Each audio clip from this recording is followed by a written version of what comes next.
If there's one thing about me, is that I will never let a man disrespect me. Ever, ever, especially a little white one. Rather than risk having kids unmasked too early and go all the way back to square one all over again, I'm trusting whatever the science says. In my opinion, there's so little time left in school anyway. Why make big changes when there's, 3 weeks left in most schools? So I'm saying let's keep the masks on for now and see what happens over the summer. What is your sense, based on this information, of how this happened? We don't know. And one of the reasons we don't know is China hasn't been completely transparent. The real issue is not how did this happen? The real issue is how do we protect ourselves from the next pandemic? Yeah, the first season, I had a major crush on Jen.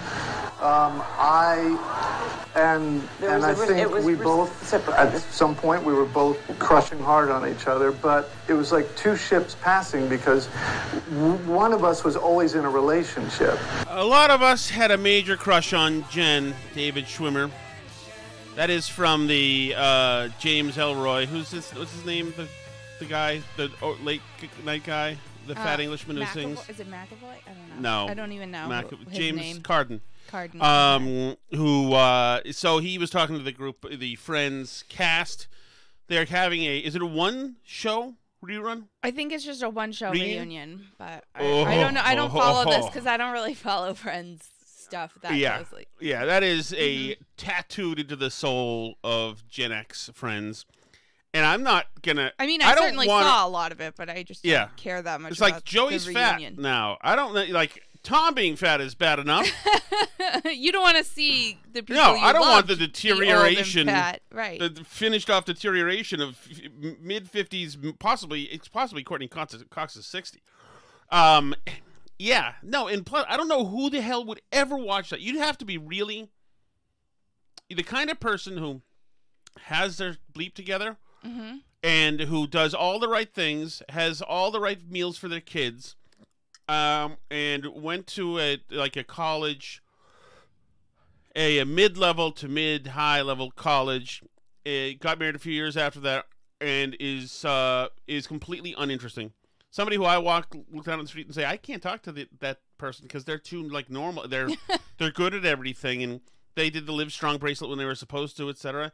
I mean, if you're in a place in your life right now where you're 48 years old and it's comfortable for you to go back and jump right back into Friends, that either you are extremely vacuous to the point where there's almost no signs of life, or you have none of the requisite pain, heartache, and just soul-crushing experiences that one is expected to have built up by then.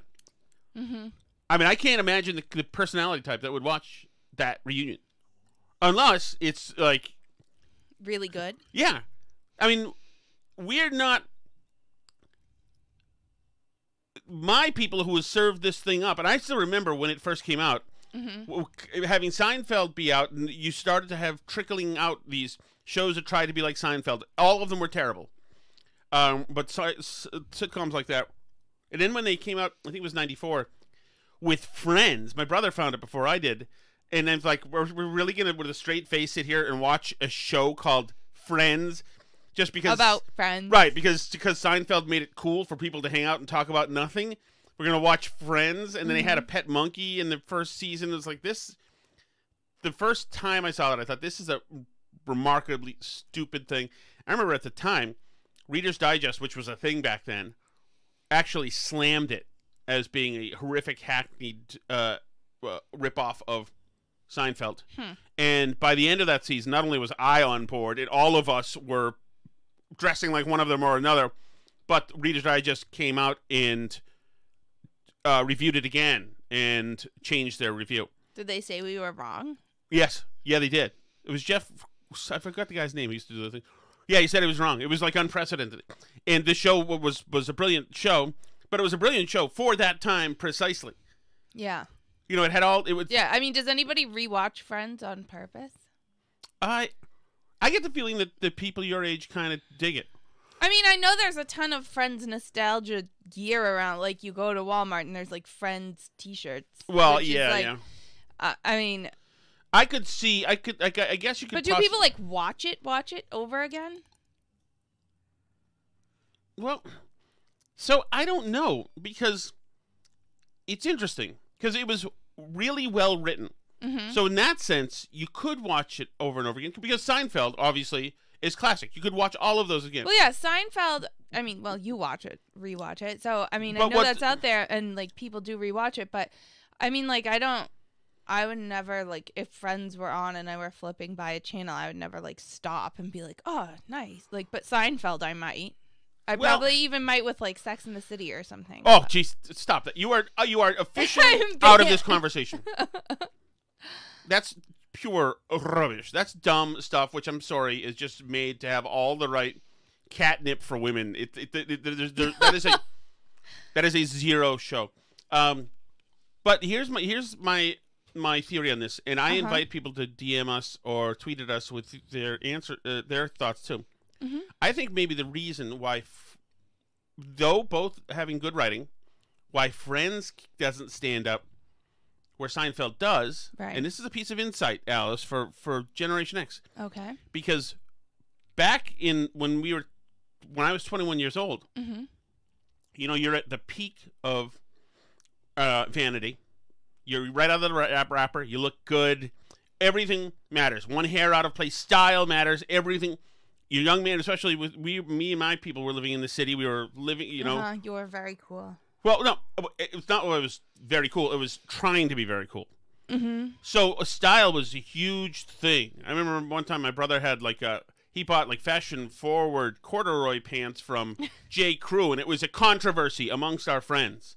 Mm-hmm. You know, whether or not something had to be done about this. It's because he was dressing like a 25-year-old instead of a 22-year-old, and that was a huge. There's a difference when you're in your 20s.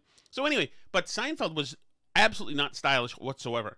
He had like a mullet long after he was supposed to. He wore white sneakers still. Yeah, all the people in it were weird. Mm-hmm. Like Kramer's weird. So what I'm thinking is that what that does is it doesn't freeze them in to contemporary fashion of the time. Mm-hmm. So Kramer's fashion is forever because it's never. It's bizarre all the time. Exactly. So I'm thinking that maybe Friends is so 90s stylized. Even obviously even the logo, the way it's spelled, Friends, mm-hmm. and the different color umbrellas it's so 90s. And that's how, you know, they wanted a younger crowd, and so they got one. So maybe that's what keeps it from being there. I don't know where I'd have to be in my life right now to be rewatching Friends. Like that person that we all were when we were trying to be like them, going to bars, all like moved out the tables and brought in couches and stuff because we all hang out like friends. Really, like disgusting. Actually, now that I think about it, and you know that time is long gone. So, and plus, like at this age, like with you too, mm-hmm. I am so many solar systems away from what it was in 1995, and everybody listening is too. Like nobody, you guys listening, you're not where you were in 1995. Yeah. So, but I did think that this was interesting that Ross and Rachel actually liked each other in real life, and it never happened. Yeah, and it's actually like I want them to start dating now. Yeah, and it's really so like un-Hollywood Babylonish the way they're talking. Like crushing on each other. I assumed that these people would be. We would never like cross David that Geffen's line of huge party, just blasting lines off the tables and like everybody hooking. We never crossed that line. We were in relationships, so it never happened. Oh, like wait, aren't you tell that Hollywood? to Brad Pitt. I mean, well, I mean, maybe he's one of the reasons it didn't happen. Well, yeah, but then he did start dating a co-star while he was still married to Jennifer Aniston. Oh man, that was a shot to her. Ooh. All right, so you want to listen to a little bit of this before we get to the politics? Sure, yes. Let's soul cleanse with some love. Well, I mean, David? Yeah. Yeah, I mean, the first season. Yeah, the first season, I had a major crush on Jen. And I think we both, at some point, we were both... Aniston didn't like that she lost the crowd there because everybody felt bad for him. She's like... It was reciprocated. I liked him too. Yeah. Crushing hard on each other, but it was like two ships passing because one of us was always in a relationship. So, and we never crossed that boundary. You know, we respected that. I remember saying one time to David, it's going to be such a bummer if the first time you and I actually kiss is going to be on national television. Sure enough, first time we kissed was in that coffee shop. The door flies open, Ross rushes in, grabs her, and they kiss. I thought back on the very first year or two. This is all just the friends now, all around the table, shooting the breeze. When we had breaks from rehearsal, like there were moments we would like cuddle on a couch or something. We would just spoon.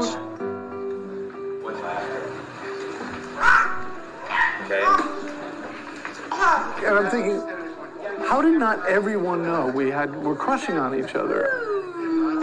We knew. Yeah, we knew for sure. Great. Now, thanks.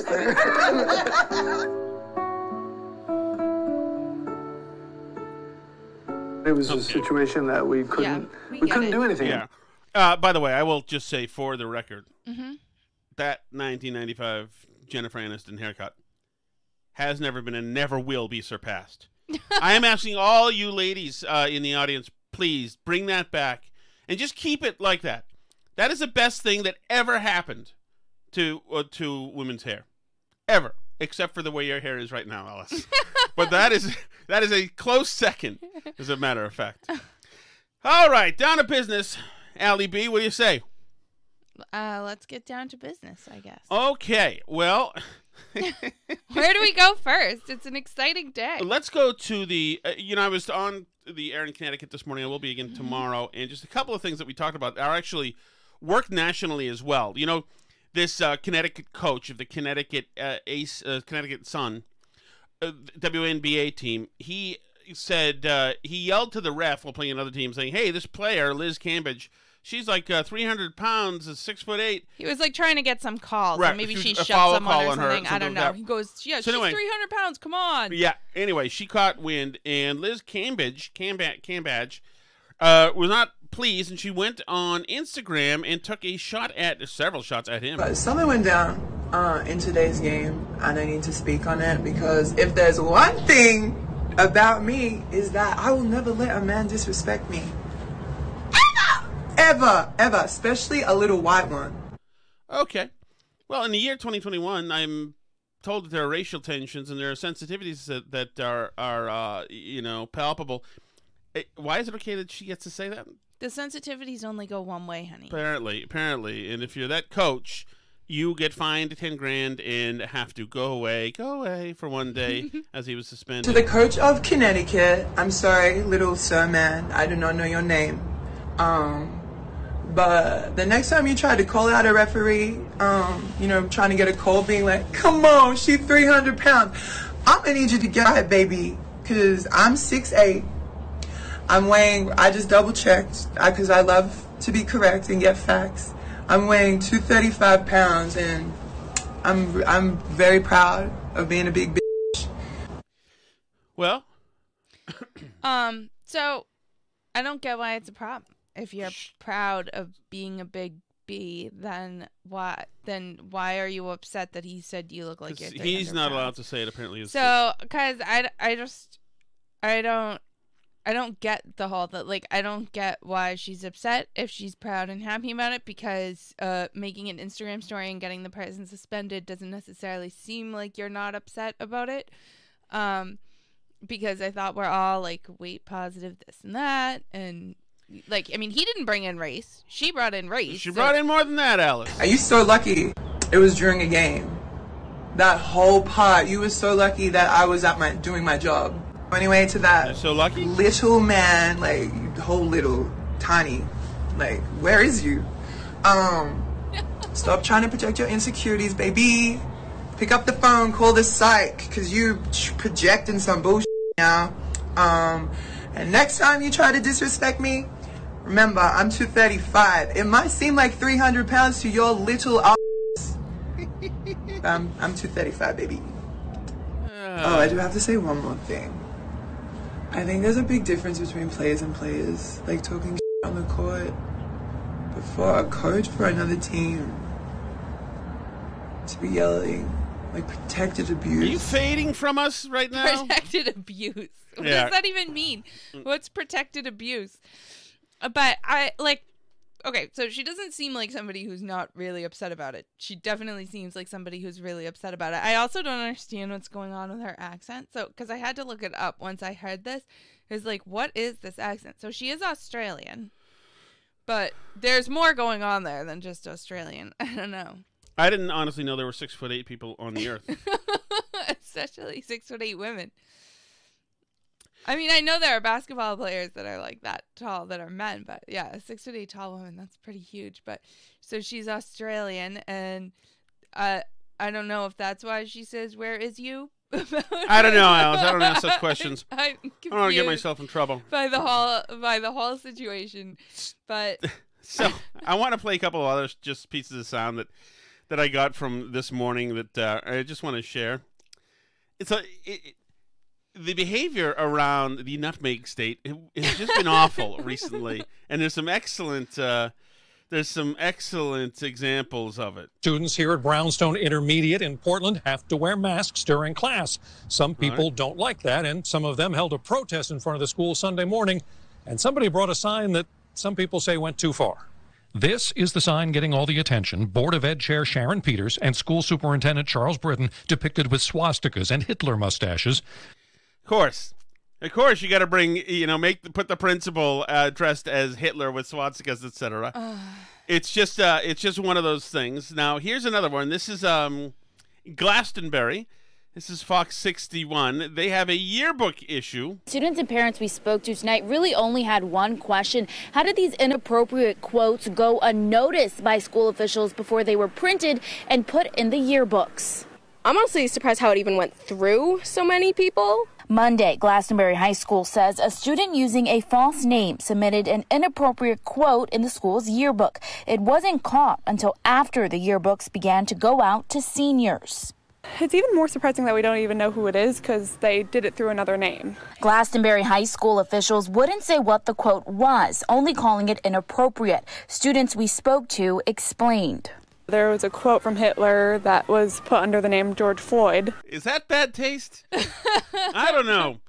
So that's it. They also had something about the Boston bomber there, which is just perfect for this year. Yeah, I mean, I don't approve of invoking Hitler generally in any direction, generally speaking. But this isn't even invoking. This is two different stories, you know. No. I know it's two different stories, but they both, feature some. Well, this Hitler. features a Hitler quote, right, attributed to George Floyd as a humorous stunt. Yes. I would imagine.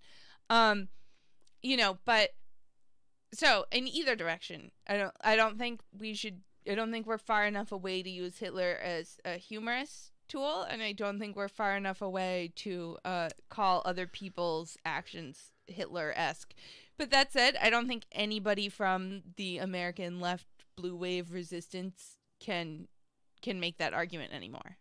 You're right. Well, I think they're done with that because they've called Trump Hitler for 5 straight years. I'm glad you mentioned that, Alice. And I had a great caller from Glastonbury today say, hey, they've mainstreamed the use of the term "the big lie." Yeah, I don't know why we haven't talked about this yet, but this big lie thing, it really bothers me that they're doing this, actually, that they're going around calling this stupid election thing the big lie. Right. When the big lie had to do with killing Jewish people. And so to compare the two things, to compare the My Pillow guy saying crazy things about voting machines to Hitler and his cronies making up reasons why they had to put Jewish people in camps. I don't think those are the same thing, and I think comparing them is completely inappropriate. And the fact that now everybody is using this with no context, I think is offensive. It's disgusting.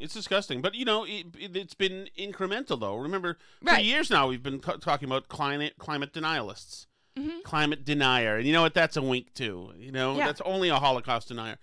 Yeah, it is gross. But, okay, so you condemn it, Alice. You're taking... I condemn all uses of Hitler that are not about Hitler. So, I don't think that your school making you wear a mask is Hitler, and I don't think that Trump saying the election was stolen is Hitler. I don't think any of those things are Hitler, and I think that if you make that comparison, you're a crazy person, and I don't care what side you're on. Crazy person? Really? It's just a shameless, shallow, immoral piece of crap. Now, also, here's another people acting terrible in the nutmeg state. Okay. Tonight, the FBI is on the case after an 8th noose was found at the Amazon facility, the construction site there in Windsor.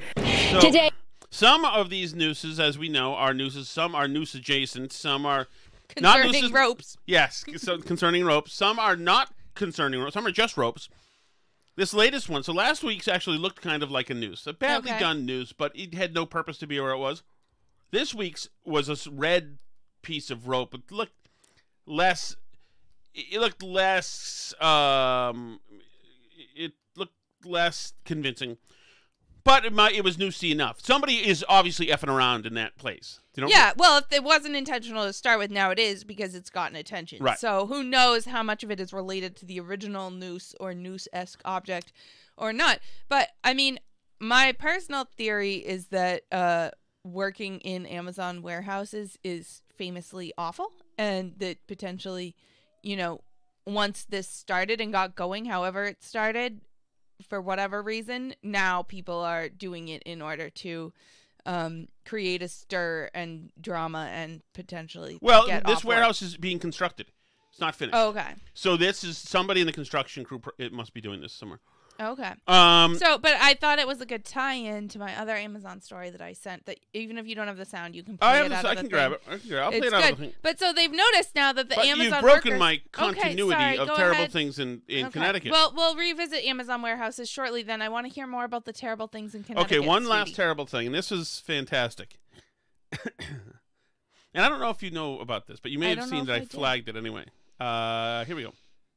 Family got more than they bargained for during one drop-off. The Piscatellis picked this picture-perfect North Haven neighborhood for a reason. A lot of young families, a lot of kids playing. 8 years and 2 kids later, Mike and Tina feel right at home. So, now just to start with, this reporter from NBC Connecticut, I don't know her name. I don't have it. I did have it earlier, a long time ago. Anyway, notice the Piscatellis picked this picture-perfect. Already she's screwing around a little bit with I call that alliteration. That is alliteration. Alice? Mm-hmm. So just keep that in mind. Okay. But that's not the point. The point of the story is the subject of the story. But a January package delivery has them pretty peeved. Okay. Did you hear that? I heard the pretty peeved. Package pretty peeved. Mm-hmm. Mm-hmm.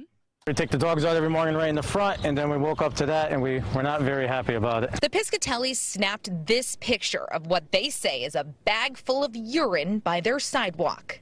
Now is peeved making more sense to you? Mm-hmm.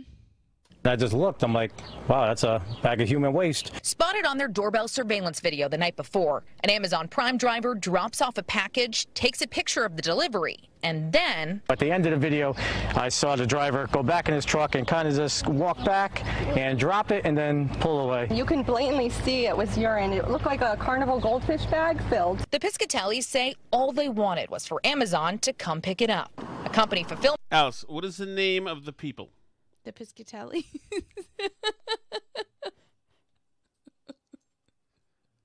Something funny? No, absolutely not. This reporter, I gotta find her right now. This reporter. Is it Connecticut? Nothing is funny here. Here we go. It is, I think it's Caitlin Birchhill is the reporter doing this.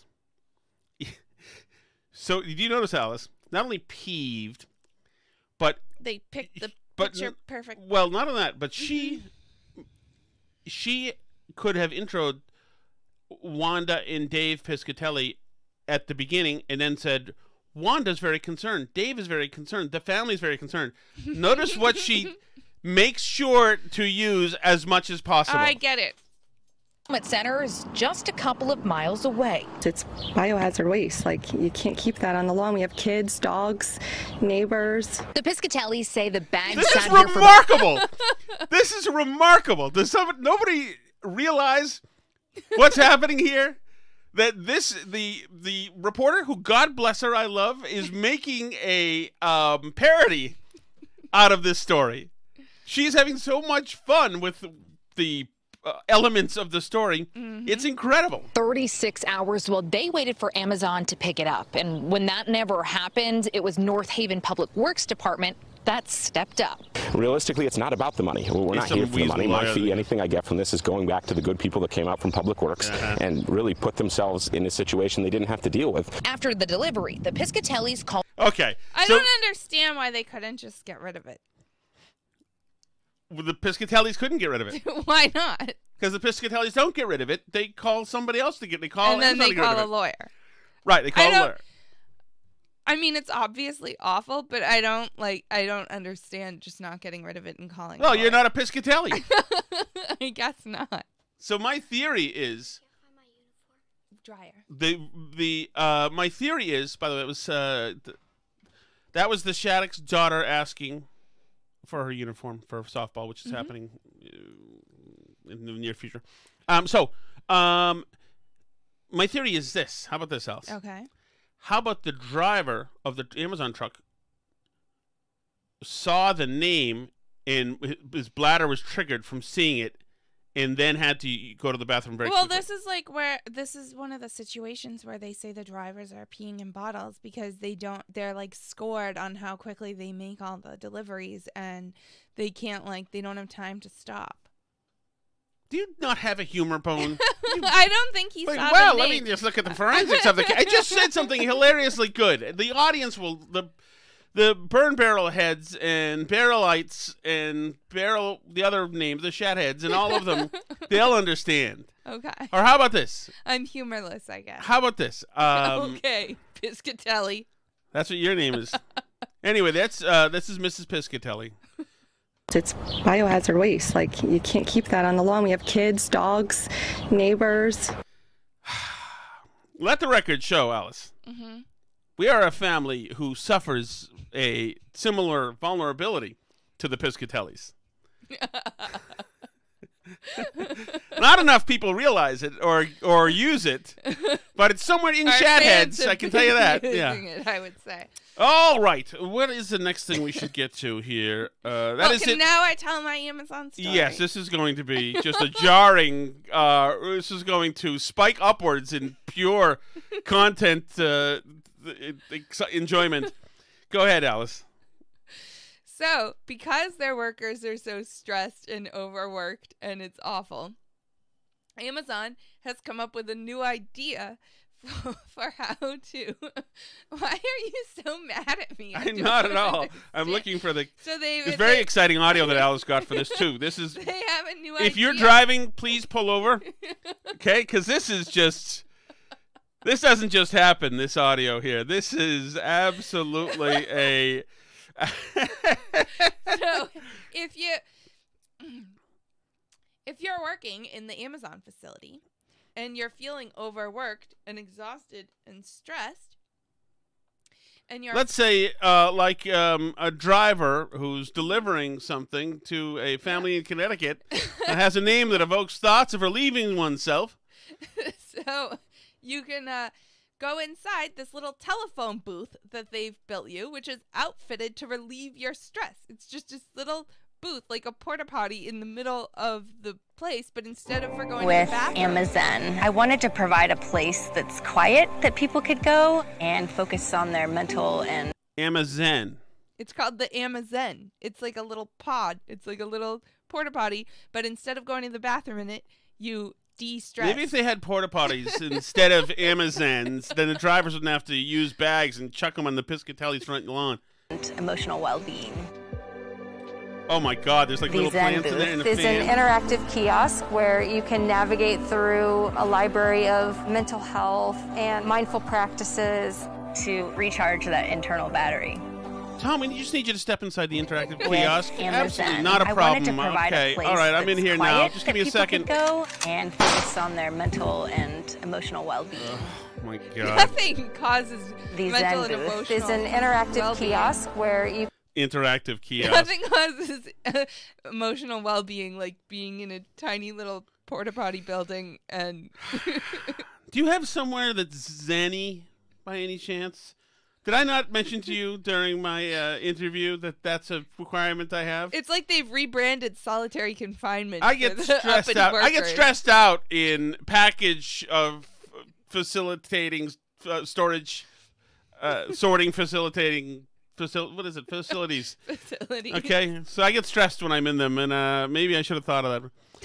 There you go. So then they'll just shut you in the little box, and you'll work your way through the interactive meditation apps that are on the screen, and you'll inhale the oxygen from the little plants that are in there, and you'll recharge your battery so that you can go back to being a productive Amazon employee. So it's not clear to me if you're allowed to do that during your shift or if you have to wait till your break to go in the Amazon, but maybe if any of our listeners work at an Amazon and you have an Amazon, maybe you can inform us how it works. Or if you are a Piscatelli, please call us, and we will interview you tomorrow and check on the status of your case. What was I thinking of, Alice? Maybe we should get to some real news now at some point here, now that we've covered Friends. Yes. What's the New York story that terrorizing the parents, the schools? Okay, so it's about the parents in the schools. There's a movement on some of these private, or not private schools, or I guess exam schools. And they have been using the specialized high school admissions test, which is like a test to get into these schools. And parents they're trying to get rid of the test now because there's not enough racial equity from the tests. And parents are protesting this, but the schools are wokeifying the children and they're weaponizing the children to make the parents become more woke and agree that they should get rid of the test because especially Asian parents don't want to get rid of the test because it's a great tool for their kids to get into these better schools and get ahead. So especially like immigrant Asian parents and stuff who are maybe lower income really see this as a valuable thing for their families. And the woke people are indoctrinating their children to, create this strife. Yes, this is a victim of the inequities monster. Mm-hmm. This is the Washington Free Beacon is this story, by the way, about the schools in New York weaponizing the kids using this movement that they call Teens Take Charge. So they're using that. The Department of Education is, pointing the student weapons toward their parents to explain to them why they're problematic and they need to get rid of the exams. So that's good. But, I mean, as we've talked about here, every time they get rid of these exams to get into schools, they end up relying more on other things that are more vulnerable to privileged kids hanging them, essentially. Like when colleges don't use the SATs for admissions, they end up relying more on, like, the essay, and the rich kids' parents are paying for people to help their kids write the essay and go through professional, proofreaders and editors and do all these things. Whereas SAT test prep, of course, parents can pay for it, but I mean, there's a very minimal impact on SAT score of test prep. It's like 1 to 300 points, basically, is like the max you can get out of. That would have been a huge shift in my SATs. It would have been like a 50% increase in our case. But yeah, in general, it doesn't make a big improvement, unlike some other things. So. Yeah, but that's, what's happening to those schools. Some of the really great schools in New York City now is we're crushing them down to the lower level. We're collapsing them downwards, so that in an effort to make things more equitable, and it's just going to stifle creativity and achievement. And it's freaking disgusting. For people who aren't wealthy. Absolutely, it's disgusting what's happening. It's so anti-intellectual and so damaging, and it sucks. Which brings us to Zeke Emanuel, who is he's one of the president's COVID advisors. This guy is an insane person. He is Rahm Emanuel's brother. he was one of the big rooters and even creative minds behind Obamacare. He's nuts. And listen to him. He's asked about the virus.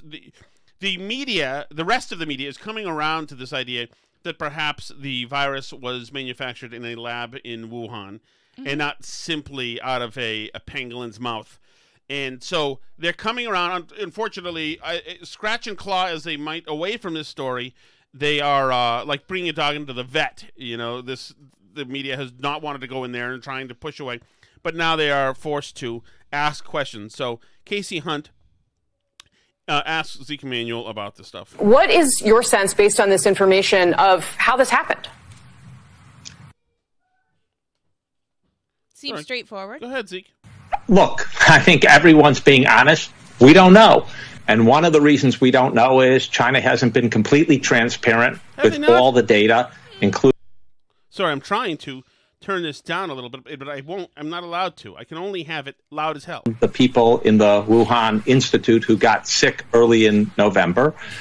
We need all the data and we need transparency, and we do need the Chinese to participate because, you know, the real issue is not how did this happen. The real issue is how do we protect ourselves from the next pandemic. No, the real issue is that your audio sucks, MSNBC. I mean, CNN, whatever the frig it is.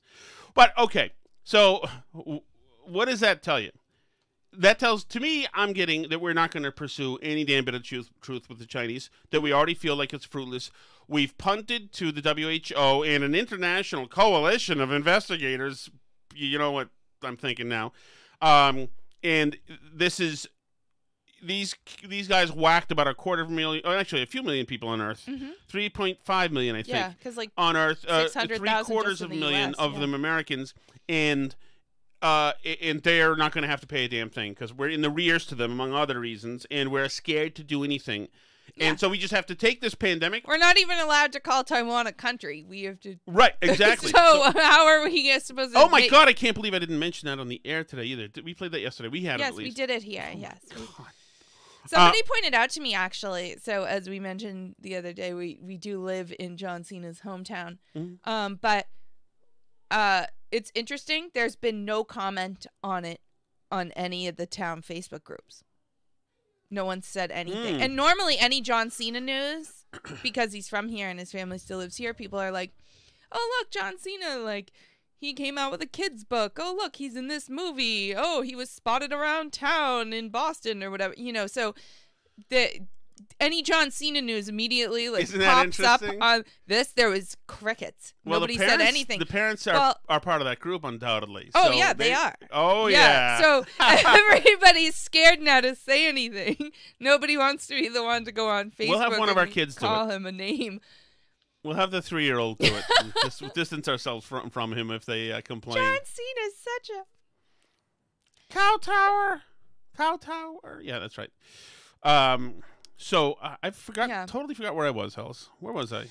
I was angry about the. We're not gonna do anything about China and the lab. And Zeke Emanuel says we need to prevent the next one without knowing how this one happened. Which you would think the two things would be somewhat related, right? Like, usually if, like, you know, if a disaster happens, if you get into a car crash, they try and figure out how the car crash happened, right? That's how you prevent future crashes, is you, like, see, was the person speeding? Do we need another, you know, traffic light here? Is there bad visibility coming out of this driveway? Do we need a sign? You know, like, they try and, but in order to prevent future ones, you need to see what it was that happened in the current circumstance, right? You can't just, you know, guess randomly without knowing how the accident happened. So if there's a pandemic, you can't prevent future pandemics like this from happening unless you know how it happened. So if this was a lab leak, then we need to take steps to prevent future lab leaks, which might include not having this virology lab in Wuhan. Yeah, well, where is the rugged individualist nation that stands up and says, I demand you guys do this right now? Yeah, no. There's nothing. Everybody's afraid. Chinese are paying them off. Can you send me a check Jing Xiaoping, I will happily say whatever you like. I feel like $800. God. Can you ask for a little more than that? John Cena's making millions of dollars on his movies in the Chinese market. Maybe, if they want to advertise on the Burn Barrel Pod about how Taiwan is not a country, our rate is pretty high, I would say. Well, but listen, remember China. Both John Cena and I are from the same town at this point. Mm-hmm. John Cena, though in good physical shape, I was crushing abs today again, the third straight day this week. Wow. Mm-hmm.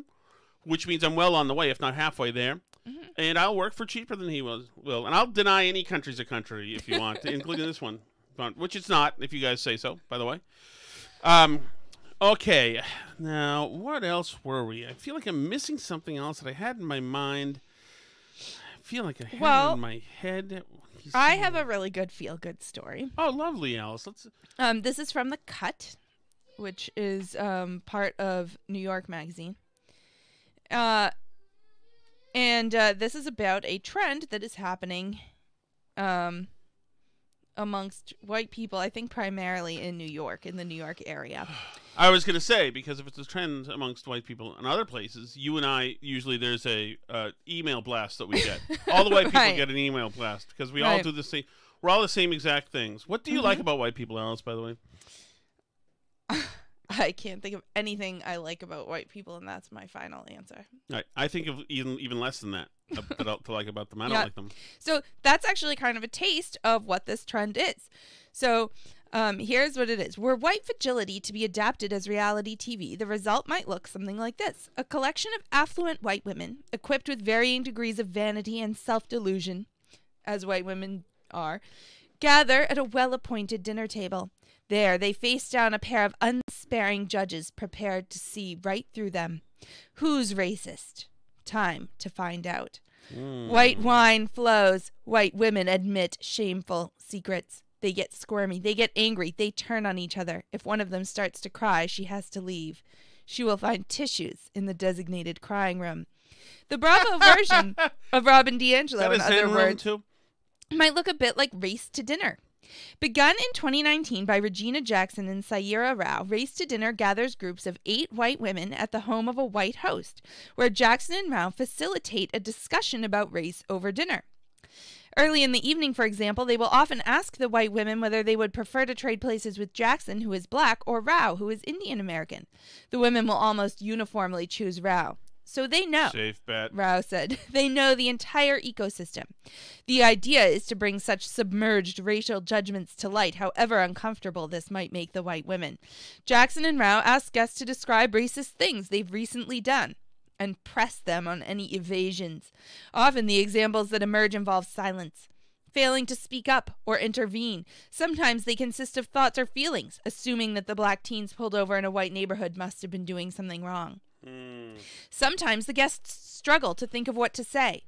Not knowing is classic white behavior. You know what? Let's get them over here for tomorrow. Well, I don't know. I don't think we can afford it. Not knowing is classic white behavior, Rao told me. You don't know because it would ruin your entire image of being the perfect, nice white lady. I'm sure you're intimately familiar with this, being a white woman. Yes. Race to Dinner participants sign up for something that promises to be painful, unsightly, and yet transformative, like a chemical peel for the soul. Interested in hosting a dinner? Ask the Race to Dinner website in red text superimposed on a shattered china plate. Click here to smash your white fragility. Guests used to be asked to read White Fragility, but no more. For one thing, Rao said, we don't want to put another $1 in Robin DiAngelo's pocket.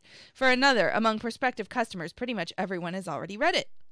Wait a second. What's this? The shot against Robin DiAngelo? I don't know. Like she's out of vogue, I guess. Maybe because she's a white person profiting off of it. Yeah, Robin DiAngelo. Oh, I didn't know that. Yeah. Oh, my goodness. That is a problem. Yeah.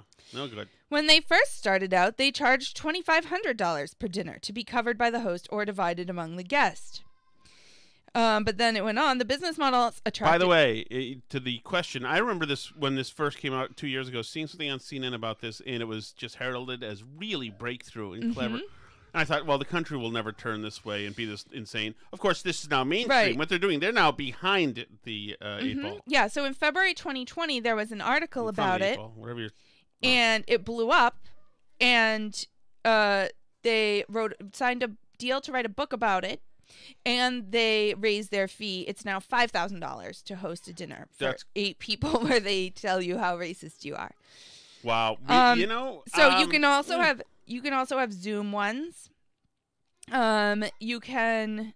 They enlisted a white person who works for them on it now, who originally had a dinner. Can I just get a quick phone call and have Sayara or Al call me a racist for like $50? No, it costs $5,000 to be told you're a racist by saying what about my chemical peel for the soul? I can't afford one. So Lisa Bond was one of their earliest hosts. She was originally. So this is good. This is why I like Alice. I want to say. Yeah. I champion and celebrate the work that these two ladies are doing. What is her name? Lisa who? Booth? Book? Lisa Bond works for them. She's a white woman. It's no, she was a host. She hosted Regina one. Jackson and Sayura Rao. So Lisa Bond was a host. Okay. And now she works for them, recruiting, fielding other people's calls. That is excellent. So initially, this is Lisa why Bond, these people are doing a service. Okay. Because I know at least one of the names of a psycho on Earth. Lisa Bond. That is good. Now, if they can give me more names of psychos like this, this will be helpful for all of us to know, so we know who to avoid. Yep. So Lisa Bond initially balked at the cost, but after seeing a post from Rao and Jackson about how many white women balked at the cost, she resolved not to be like the others. Last summer, Bond said, working for them, she fielded 300 emails in a 3-month period and had 100 follow-up phone calls of 30 or 45 minutes each. Of those, 3 women proceeded to book an event. We get excuse after excuse after excuse, Bond said. It's typical white women fashion. Oh, fantastic. Imagine thinking that not wanting to have you yell at them for $5,000 is typical white women. I feel like every... Can you be less destructive and less there we go. Hey. What happened was Alice is trying to move the Jack Russell Terrier off the couch, which has changed the balance of power on the couch, so the Foxhound then mauled the Jack Russell Terrier for a second there. You want to come up here, Sarah? Now the Foxhound is off of the couch. The Jack Russell Terrier is on the couch. There could be more mauling happening any moment now. And now the boy who caused all the trouble by wanting the Jack Russell Terrier space on the couch is now refusing to go on the couch. So this is a perfect nuking of the tranquility that was in this room. Alice, how about we get ready for softball and say goodbye? We have softball and baseball tonight. Yes. Which is way cheaper, apparently, than being told you're racist. So, let us know if you want. We're too poor to afford a dinner, but Alice, what? Let's offer. You send us your name, and Alice and I will call you a racist and tear you down for not a fraction of the cost. Right, for like $1,000. We'll call you racist. I have a $50 option. If you act now. These aren't going to last. Please. Maybe that's a good OnlyFans model, honey. Burn Barrel. Yes. Burn Barrel. Yes. That's a great idea. This is Tom Shattuck's OnlyFans. For $50, he'll call you a racist. It's way cheaper. You know what I should do? I should get on Cameo and see if people want me to do this for them.